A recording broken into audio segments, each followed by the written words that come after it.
हरिओम भक्तों, मैं हरिप्रिया अपने YouTube चैनल में आपका हार्दिक स्वागत करती हूँ। प्रिय भक्तों, आप सभी के कल्याण को ध्यान में रखते हुए मैंने प्रदोष व्रत की श्रृंखला प्रारंभ की है, जिसमें मैं आपको भगवान शिव के इस सर्वोत्तम व्रत के महात्म्य, पूजन विधि, व्रत विधि तथा उद्यापन विधि के विषय में बताऊंगी। तो आइए सर्वप्रथम इस व्रत के महात्म्य को जान लेते हैं। त्रयोदशी व्रत करे हमेशा, ताके तन नहीं रहे कलेशा। त्रयोदशी अर्थात प्रदोष का व्रत करने वाला मनुष्य सदा सुखी रहता है। उसके संपूर्ण पापों का नाश इस व्रत से हो जाता है। सुहागन नारियों का सुहाग सदा अटल बना रहता है। बंदी कारागार से छूट जाता है। जो स्त्री पुरुष कामना को लेकर इस व्रत को करते हैं, उनकी सभी कामनाएं कैलाशपति शंकर पूरी करते हैं। सूत जी कहते हैं, त्रयोदशी का व्रत करने वाले को 100 गौदान का फल प्राप्त होता है। इस व्रत को जो विधि विधान से करता है, उसके सभी दुख दूर हो जाते हैं। भक्तों, मैं सबसे पहले विधि विधान के विषय में मैं ये बता दूं कि आप सभी प्रदोष व्रत कर सकते हैं, चाहे वो कृष्ण पक्ष का हो, शुक्ल पक्ष का हो या किसी भी दिन पड़ता हो।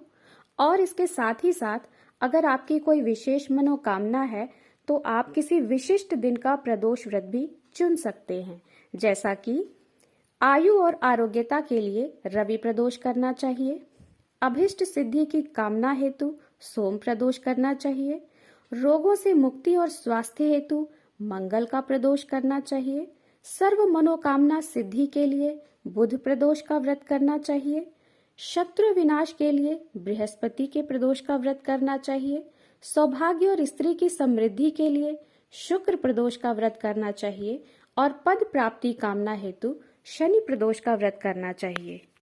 जिस दिन के प्रदोष का आपने चुनाव किया हो, उसी दिन की कथा आपको पढ़नी और सुननी चाहिए। यह व्रत करने में सरल और महान पुण्य देने वाला है। अपने स्वास्थ्य को देखते हुए यदि निराहार रह सके तो उत्तम है, अन्यथा फलाहार रहकर भी इस व्रत को किया जा सकता है तथा अगले दिन सूर्योदय के पश्चात भगवान का पूजन करके दान करके पारण कर सकते हैं। जो लोग निराहार रहकर व्रत करने में असक्षम हैं, वो लोग शाम के प्रदोष काल के पूजन के बाद मीठा भोजन ग्रहण कर सकते हैं। इस प्रकार विधि विधान से व्रत करने से व्रती शिवलोक को प्राप्त करता है। आइए भक्तों, अब पूजन विधि के बारे में जान लेते हैं। त्रयोदशी के दिन प्रातः काल उठकर स्नानादि से शुद्ध होकर स्वच्छ वस्त्र धारण करें और व्रत का संकल्प लें।